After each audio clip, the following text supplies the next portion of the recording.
Part 2 के and में हमने देखा था कि हाउजू अपने फादर प्रेसिडेंट हाउ के कैबिन में आता है और शी के बारे में पूछता है, क्योंकि प्रेसिडेंट हाउ ने हाउजू को सेफ रखने के लिए शी को 24 घंटे उस पर नज़र रखने के लिए हायर कर लिया था। प्रेसिडेंट हाउ बोलते हैं कि कोई तुम्हारे घर में आ गया, कोई रिवेंज लेना चाहता है, तुम्हारे इतने सारे दुश्मन हैं, तुम्हें क्या लगता है 5th डॉक में जो गैंगस्टर आया था वो बिना पैसे के चला गया होगा। तब हाउजू कहता है कि अच्छा, आपको तो बहुत कुछ पता है। फिर वो शी को जॉब से निकालने के लिए कहता है, लेकिन प्रेसिडेंट हाउ कहाँ सुनने वाले होते हैं। वो कहते हैं कि मैं तो फैमिली और कंपनी के फ्यूचर को बचा रहा हूँ। हाउजू बेचारा चुपचाप वहाँ से निकल जाता है। उसके फादर के सामने उसकी तो चलने नहीं वाली थी। हाउजू अपने कैबिन में पहुँचता है और कैबिन के बाहर शी को कॉल करके कॉफ़ी लाने को कहता है और फिर कुछ ना कुछ बहाना दे के कई बार कॉफ़ी मंगवाता है, ऑब्वियसली उसको परेशान करने के लिए। इस बात पे शी कुछ खास रिएक्ट नहीं करती है। तो हाउजू कहता है, तुम अचानक से बदल कैसे गई? तुमने कोई दवाई खाया है क्या? इतनी जेंटल हो गई हो। शी फिर उसके कॉम्प्लीमेंट्स के लिए थैंक यू बोल के वहाँ से चली जाती है। अगला सीन कार का होता है। हाउजू शी से कहता है, तुम अपने डिटेल्स बताओ। शी कहती है कि मैं 7 साल से बॉडीगार्ड हूँ और उसके पहले एक एथलीट थी। फिर हम देखते हैं कि जानबूझ के एक साइकिल वाला उनके कार के सामने आ जाता है। बाकी साइकिल वाले हाउजू पे गुस्सा कर रहे होते हैं। शी बाहर आके कहती है कि मैं ड्राइव कर रही थी, मुझसे बात करो। फिर उनमें से एक लड़का 20,000 युआन मांगने लगता है, यानी 2 लाख रुपए। हाउजू कहता है, तुम ब्लैकमेल कर रहे हो ना? अच्छा हुआ मुझसे मिले, मैं 1 सेंट भी नहीं दूंगा। फिर शी हाउजू को कार में भेज के खुद वहाँ पे फाइटिंग शुरू कर देती है और हाउजू उसका वीडियो भी बनाता है। कार में आके ड्राइव करते करते शी कहती है कि अपने फ्रेंड से कह देना सॉरी मेरे तरफ से। अपनी शी तो बड़ी स्मार्ट है। हाउजू फिर बोलता है कि मैं तुम्हें टेस्ट कर रहा था कि तुम मुझे प्रोटेक्ट कर भी पाओगी कि नहीं। वैसे तुमने अच्छा काम किया। फिर हाउजू उसे कार रोकने के लिए कहता है क्योंकि उसे वॉशरूम जाना था, लेकिन शी नहीं रोकती है और कहती है घर बस आने वाला है। हाउजू की तो हालत ख़राब हो रही होती है। घर आके हाउजू तुरंत वॉशरूम की तरफ भागता है। शी भी सामान लेके वहाँ आती है। आते ही चेकिंग शुरू कर देती है। हाउजू वहाँ आता है और कहता है कि उस पेंटिंग को टच मत करना। शी कहती है कि ये मेरा वर्किंग प्रोसेस है, कोई तुम्हारे घर में घुस के आ गया। फिर उसे इग्नोर करके स्टडी रूम में चली जाती है। फिर शी जाके दरवाज़ा खोलती है, वहाँ पे सीसीटीवी कैमरा सेटअप करने वाले आए होते हैं। हाउजू फिर कहता है कि घर में कौन सीसीटीवी लगवाता है और शी के खिलाफ होता है, लेकिन घर की मेड यानी सिस्टर जैंग उसे समझाती हैं। हाउजू फिर मान जाता है। फिर शी वर्कर्स को अंदर ले जाके बताती है कि कहाँ कहाँ कैमरास लगाने हैं और फिर सारे कैमरास लगने के बाद अपने फ़ोन और लैपटॉप में उन्हें कनेक्ट करवा लेती है। इधर हम एक लेडी को देखते हैं जो एयर हॉस्टेसेस को ट्रेनिंग दे रही होती हैं। फिर वो किसी को मैसेज करती हैं, लेकिन उस इंसान ने इन्हें ब्लॉक कर दिया था। ये लेडी इंपॉर्टेंट है, याद रखना इन्हें। इधर शी सिस्टर जैंग से पूछती हैं कि लिविंग रूम में कोई टीवी क्यों नहीं है, यहाँ पर तो एक बस पेंटिंग है। सिस्टर जैंग कहती हैं कि हाउजू को टीवी नहीं पसंद है, ये पेंटिंग ही उसके लिए टीवी है, दिन भर उसे वो देख सकता है। इस पेंटिंग में हाउजू की मॉम ने उसे पकड़ा हुआ है और फिर बताती हैं कि कैसे हाउजू की मॉम की डेथ हुई थी।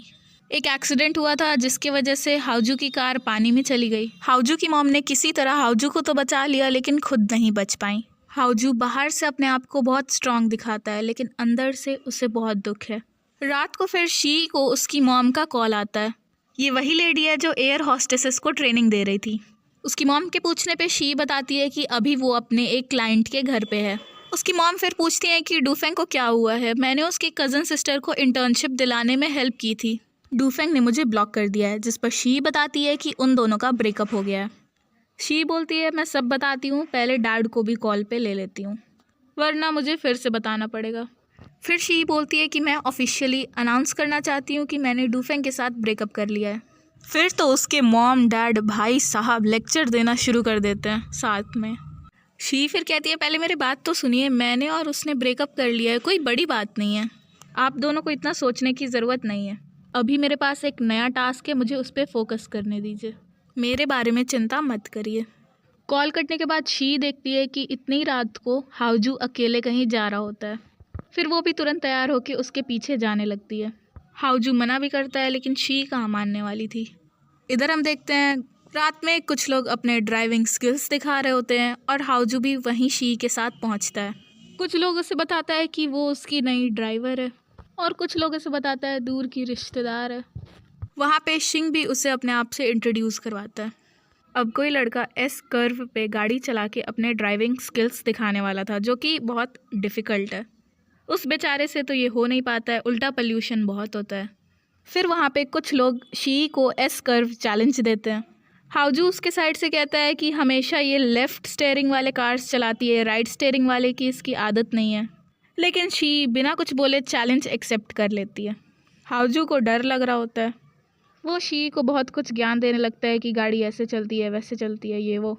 शी तो ऑलरेडी ही बहुत स्मार्ट है, मस्त अपने ड्राइविंग स्किल्स से एस कर्व चैलेंज जीत जाती है।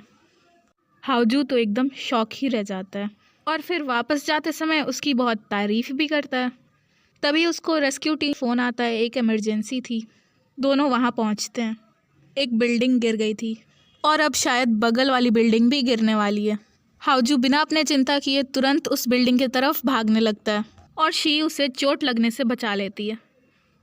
फिर दोनों हाउजू के अपार्टमेंट पहुंचते हैं। ऊपर जाने से पहले हाउजू शी को वार्न करता है कि मैं नहीं चाहता सिस्टर जैंग को इन सब के बारे में पता चले, उन्हें बहुत चिंता होगी, तो मत बताना। और हाँ, अगली बार रेस्क्यू करते समय मेरे काम के बीच में मत आना। शी फिर कहती है कि सेफ्टी सबसे ज़रूरी है। अगर रैंकिंग की जाए तो खुद की सेफ्टी सबसे पहले, सेकंड नंबर पे टीम मेंबर्स की सेफ्टी और फिर फाइनली जिन्हें सेव करना है उनकी सेफ्टी ज़रूरी है। फिर हाउजू बोलता है कि तुमने आज मेरे काम में टांग अड़ाई है, मैं तुम्हें माफ़ नहीं करूँगा, और फिर वहाँ से चला जाता है। रात को हाउजू यू का वेडिंग इनविटेशन कार्ड और एक रिंग देख रहा होता है। अगला सीन अगले दिन यू के शादी का होता है। हाउजू, शिंग और शी भी वहाँ पहुँचे होते हैं। यू के होने वाले हस्बैंड की बहुत सारी इन्फॉर्मेशन हाउजू ने निकलवा ली थी, जैसे कि उसके पेरेंट्स बहुत बड़े हॉस्पिटल में डॉक्टर्स हैं और ख़ुद वो भी एक डॉक्टर है।